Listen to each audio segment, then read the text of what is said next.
Hello, and welcome once again to A Train to Nowhere. I will be your conductor, your host, or your narrator, whatever you see to call me. I appreciate you taking the time to take our wonderful train to wherever it is you may be going. I once again have a story to regale you with as you take your journey, once again left by one of our wonderful passengers. The story today is left to us by a passenger by the name of R.L. Halsal. We hope you enjoy it, and we hope that it once again leaves you with a wonderful sense of suspense.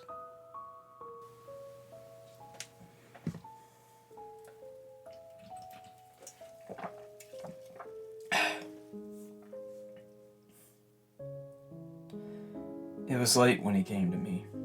I'm not sure of the time, only that I was weary and keen to find my bed. The church floors had been swept, all the candles put out, and there was nothing left to do but lock the doors and go home at long last. Truthfully, I was glad of it. Some of these autumn nights are of a dank, humid condition, and yet the stone walls rendered them cold, and bitterly so. Shivering, I pushed the doors apart to leave, but as I did so a hand came up between them.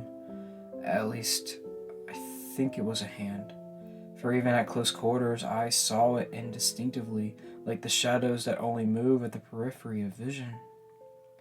"No," a voice said, in a soft, musical cadence that reminded me of Welsh.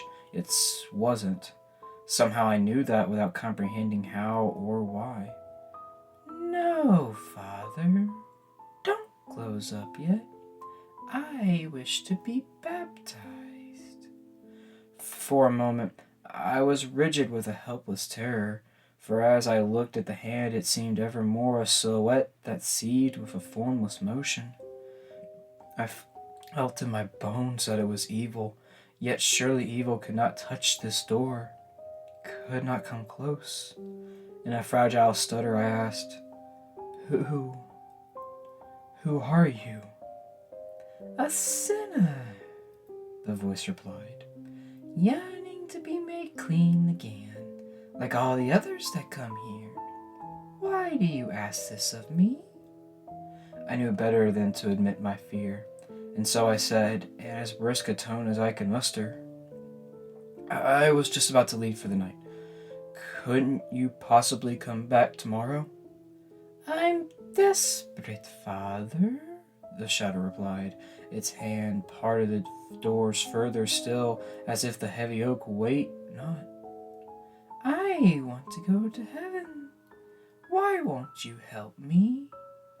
Desperate, it said, but I heard nothing in its voice but an awful breed of humor. My stare discerned a face, out there, embedded in the night, the hollow smears of eyes and a mouth like holes in a dim fog. Horror compelled me into stillness again. I only stood, regarding the thing in quivering silence.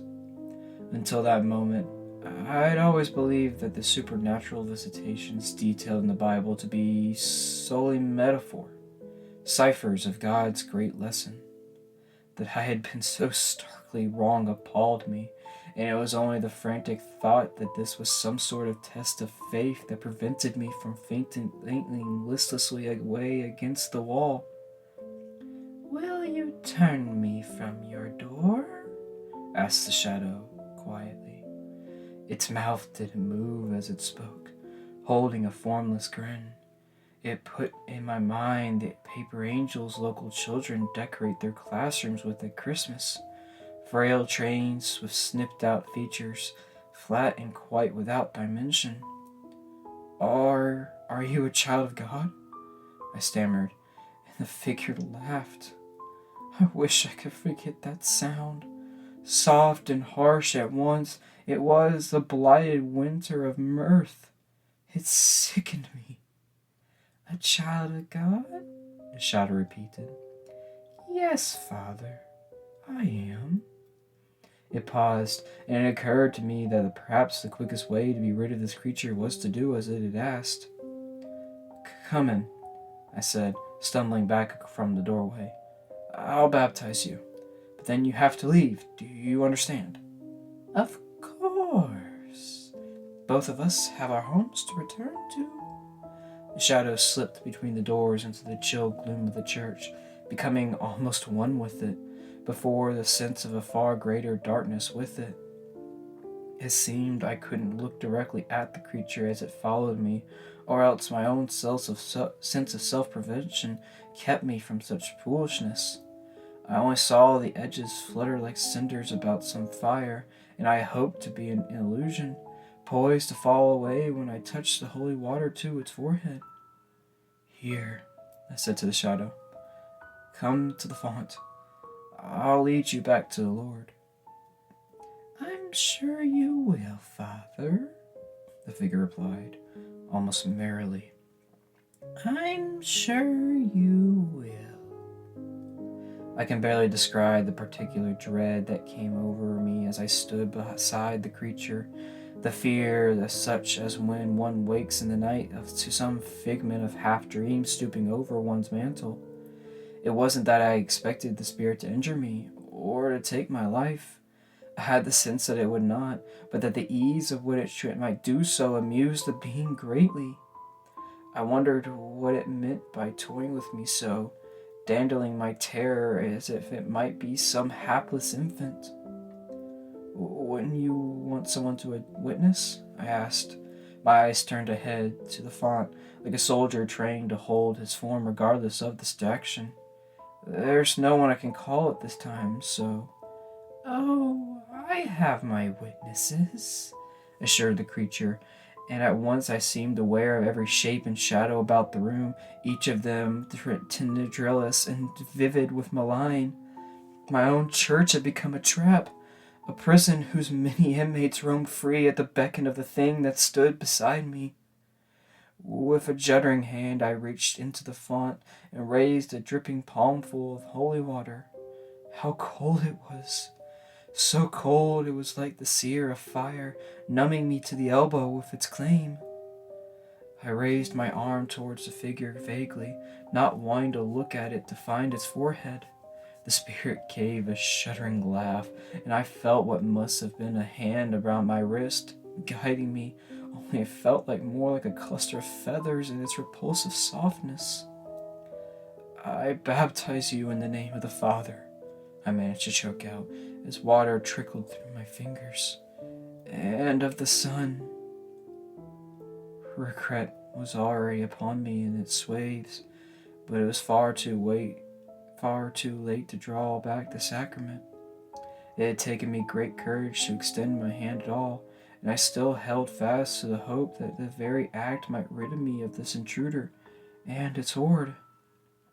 The shadow moaned beneath the water, a sound of filth and pleasure, and yet disgust, the cry of a self-flagellant and the reverence of the whip. I felt the creature shake its face under the strain like a dog, and I wondered that as I still held my arm so steadily. And of the Holy Spirit, I said, in a rush, and at last pulled back my fist, holding it limply, as though in serving the creature I had broken the bone. There, it's done. I hope it brings you peace. The spirit drew a long breath, another exhortation of joy. Not that, Father. Never that. A weird light seemed to come from my left, where the shadow remained. I couldn't help but turn to it, although my eyes could little comprehend what was before them. I can only say now that it was like glimpsing a man through a frosted window at night. Only not a man, for the shape of it shivered and changed and thrashed about like many ribbons in the wind. You can go now, Father, said the shadow. You may close the doors behind you. I'll find my own way out, I'm sure. I made briskly for the exit, not daring to run, lest, like a pack of hounds, the creature and its followers might be triggered by instinct to come after me across the churchyard. Thankfully, my house was not far off, merely down the street. I was locked within it under 5 minutes, little though such measures would matter to a being such was after me. I couldn't sleep, of course. Not that I tried. The idea of closing my eyes in the darkness was discarded at once, for I had done so would have only imagined the fluttering of winged beasts observing me from every corner.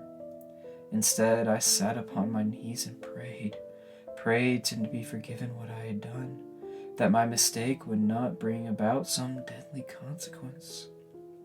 Yet, as I prayed, I felt an emptiness, which, as the hours passed, I became convinced was the very absence of God Himself listening to me. Whether through His disappointment in my failure or His ceasing to exist, I didn't know. I was definite, however, in that I had opened the gates of heaven to some great danger. As if my frantic abjectation deepened, I came to the realization that my visitor could have only come from the favorite child of God Himself, had once come cast down. Lucifer, Satan, the devil. Likely he had made vague his appearance so that I wouldn't know him, but I well recalled his beautiful voice, soft and lovely like the silk of evil. I could have wept, so aghast was I at what I had done, but the somber dread kept me dry-eyed and grave until red sunrise thumbed its way above the horizon, and the quiet absence of God persisted. Baptized, and thus returned to his birthplace, what had the devil done? Already he might have torn havoc across heaven, sullying an endless number of innocent souls with his cruelty, recruited angels to his black cause. And what of God, his greatest enemy? I should believe the Father to be omnipotent and vulnerable to even Lucifer's warfare, but the longer I pray, I cannot help but feel like I am shouting into an open grave. Now, as I regard my clasped hands, I am appalled that I dared hope I might be cleansed of my mistake. It was my cowardice, after all, that so condemned the God I've served for all my life. I had known the intruder to be of ill intent, and I still gave him what he asked for, without resistance and without complaint. Lord, I was an idiot. I know now what I have done.